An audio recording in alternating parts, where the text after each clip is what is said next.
አሁን ላይ ሀገራችን ላይ በስፋት እየተስፋፋ ያለ አንድ ማርኬቲንግ ስትራቴጂ አለ። ይህም ማርኬቲንግ ስትራቴጂ ትልልቅ የሚባሉ ድርጅቶች አፕላይ ያደረጉት ነው። እንደነ ፊንቴክ፣ እንደነ ኦርቢት፣ እንደነ ፖፑላር ያሉ ትልልቅ የሚባሉ ድርጅቶች አፕላይ ሲያደርጉት እናስተውላለን። ይህም ማርኬቲንግ ስትራቴጂ መልቲ ቲር ኢንፍሉዌንሰር ማርኬቲንግ ይባላል። በእርግጥ ውጪዎቹ ዓለም ላይ በጣም ረጅም ጊዜ ቢሆነውም ከመጣ እኛ ሀገር ላይ ግን በቅርብ ጊዜ ነው እያየን ያለን። ታዲያ ይህንን ማርኬቲንግ ስትራቴጂ ኤክሰርሳይዝ ለማድረግ ሁለት አይነት ነገሮች ነው የምንጠቀመው።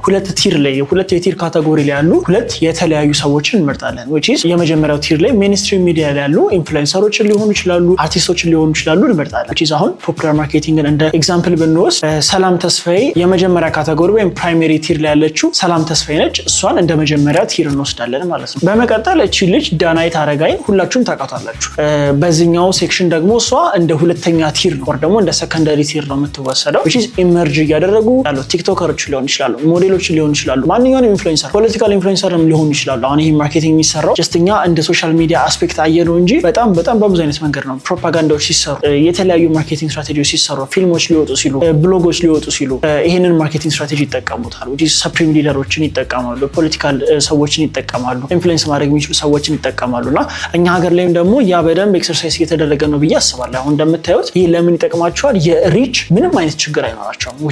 ኮስትሊ ሊሆን ይችላል፣ ግን የሪች ኦርጋኒክ የሆነ ሪች ምንም ችግር አይኖራቸውም። ሰላም ተስፋዬ በግሏ ጀነሬት የምታደርገው ሪች አለ። እቺ ኢመርጅ ያደረገች ያለችው ቲክቶከርም ደግሞ በግሏ የምታገኘው ሪቾች አሉ ማለት ነው። ሌሎች ኤግዛምፕሎችን ስንወስድ ለምሳሌ ፊንቴክ ኢንቨስትመንት ወደ 9 የሚደርሱ አምባሳደሮችን እንደተጠቀሙ በብዛት ከዚህ ቀደም ይገልጹ ነበር። ከዛም በተጨማሪ እነዚህ ሁለት የምትመለከቷቸውን ቲክቶከሮች እንደ ሆስትነት ይጠቀሟቸዋል ማለት ነው። ፕራይሜሪ ቲር ላይ ያሉት እነዚህ 9 አምባሳደሮች ናቸው።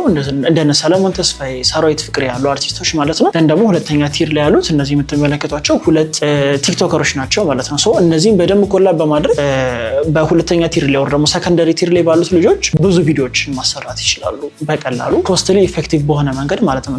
በመጀመሪያ ቲር ላይ ባሉት ሰዎች ደግሞ እንደነ ሰላም ተስፋዬና አርቲስቶች ደግሞ ጥሩ የሆነ ስታንዳውት የሚያደርግ ብራንድን መገንባት ይችላሉ ማለት ነው። ስለ መልቲ ቲር ኢንፍሉዌንሰር ማርኬቲንግ እስቲ ምን ታስባላችሁ? እናንተ ሀሳባችሁን ኮመንት ላይ አስቀምጡልኝ።